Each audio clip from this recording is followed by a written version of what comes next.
کسی کی جیب میں 5000 کا نوٹ دے کر زبان کی لال نہ ٹپکانا، کسی کا پکا مکان دے کر میرے عزیزوں بنانے کی کوشش نہ کرنا۔ کیوں؟ اللہ کا قرآن کہہ رہا ہے وَمَا الْحَيَاةُ الدُّنْيَا إِلَّا مَتَاعُ الْغُرُورِ۔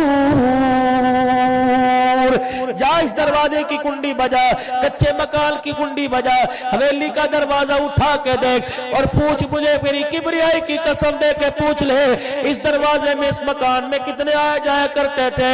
اللہ اکبر۔ اسرائیل علیہ السلام آیا، ایک ایک کو لے کے چلا گیا۔ جب یہ بچہ مکان بنانے والا نہیں تو مکان میں رہنے والا نہیں بچے گا، بچہ دکان میں بنانے والا نہیں دکان چلانے والا نہیں بچے گا، بچہ میرے عزیزوں فصل اگانے والا نہیں تو کھانے والا نہیں بچے گا۔ کل نفس ذائقۃ الموت۔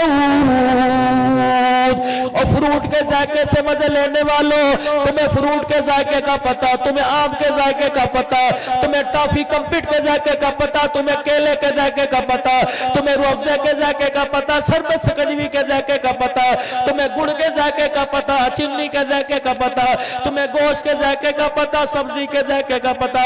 رب کعبہ کی قسم ہے اگر موت کی کڑواہٹ کا پتہ لگ جاتا دنیا کے ذائقے تک نہ چھوڑ دیتے۔ سرکار مدینہ روح قلب و سینہ صلی اللہ علیہ وآلہ وسلم اپنے حجرے مبارک سے باہر تشریف لائے، چہرے کا رنگ بدلا ہوا ہے، اللہ اکبر، چہرہ چٹا سفید ہے جیسے خون ہے کوئی نہیں۔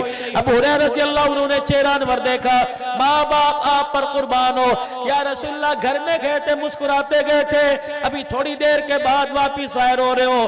آپ نے فرمایا ابو ہریرہ میں گھر کے بیڑے میں بیٹھا ہوا تھا، میں نے آنکھیں بند کی، اچانک میرے سامنے قبر کا اندھیرا یاد آ گیا، قبر کا اندھیرا آیا، اس قبر کے اندھیرے کو دیکھ کر خوف کے وجہ سے میں محمد کا رنگ ہی پیلا پڑ گیا۔ 34 بال میرے نبی کی داڑھی میں، بعض کہتے ہیں 17 بال حضور کی داڑھی میں اس جگہ سفید تھے۔ راوی ہے جناب ابو ہریرہ رضی اللہ عنہ، فرمایا حجرے مبارک میں گئے، ساری داڑھی کالی تھی، جب بار تشریف لائے یہ سارا حصہ سفید ہو گیا۔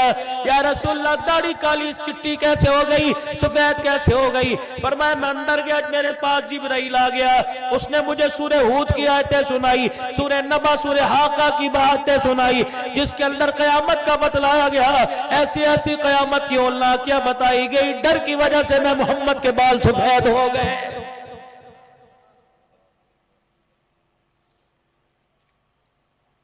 موت کا احساس تو اسے ہو جسے اللہ کے آگے کھڑے ہونے کا احساس ہو۔ صبح گناہ ہو رہے ہیں، شام گناہ ہو رہے ہیں، رجسٹر بھر رہے ہیں، یہ فرشتہ لکھتا ہی جا رہا ہے، لکھتا جا رہا ہے، نہ اس نے کسی سے سیاہی مانگی، نہ پین مانگا، نہ رجسٹر مانگا، نہ اس کے پاس رجسٹر ختم، نہ سیاہی ختم، نہ قلم ختم، نہ اس کے ہاتھ میں درد ہوئی، نہ روٹی مانگی، نہ پانی مانگا۔ ماں کی گود سے جب باہر آیا اس وقت سے لے کر قبر کی گود تک لکھتا جا رہا ہے، لکھتا جا رہا ہے، لکھتا جا رہا ہے۔ اس کا لکھا کوئی چوری نہیں کر کے جائے گا، اس کا لکھا پانی ضائع نہیں کرے گا، اس کے لکھے کو دیمک نہیں لگے گی، اس کا رجسٹر کبھی پھٹے گا نہیں۔ قیامت کا دن ہوگا، کسی کا اتنا رجسٹر ہوگا، کسی کا اتنا رجسٹر ہوگا۔ اللہ کہے گا اقرأ کتابک کفی بنفسک اليوم علیک حسیبا۔ مجھے پتہ ہے رات میں کیا کرتا تھا، دن میں کیا کرتا تھا، رضائی میں منہ دے کے کیا کرتا تھا، چھت پہ جا کے غریب کی بیٹی کے ساتھ کیا سلوک کرتا تھا۔